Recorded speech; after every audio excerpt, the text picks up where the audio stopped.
Thank you and welcome to the show this morning.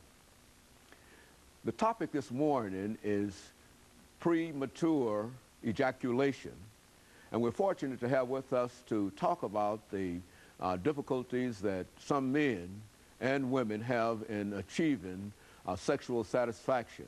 And of course we have a urologist from Pittsburgh, Pennsylvania, the University of Pittsburgh Medical School, Dr. Michael Chancellor. And of course, Dr. Chancellor, let us welcome you to the show this morning. Well, thank you so much, Dr. Haney, for having me. And to tell you how delighted we are to have you. And I guess, Dr. Chancellor, to say up front that this indeed is a first for us because we've never had an opportunity to deal with this as an issue before, or any of these sexual kinds of issues that we will have to deal with today. But I think that up front we have to both admit that we're talking about something that's natural. Yeah. And in doing so, to find that approximately 35 to 70% of the population might be impacted by what is generally called PM, premature ejaculation, I think that it's sort of worthy of us to try to at least bring to the attention of our audience some of the problems that are generally associated with that.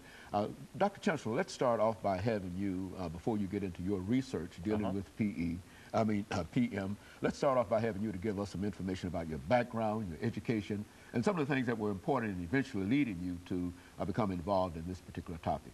Sure. So I'm a urologist. I'm a professor of urology at the University of Pittsburgh Medical Center. And I've been there about 10 years. I grew up in Detroit, and I went to school at the University of Michigan, Ann Arbor. And then I did my residency. I chose urology because I wanted to do a surgical specialty, but yet urology, as opposed to general surgery, has more hands-on in the office too. There's much more interaction with patient and more dealing with elderly patient. I enjoyed that. So when I finished my training at Ann Arbor, Michigan, I went out to the Columbia University in New York City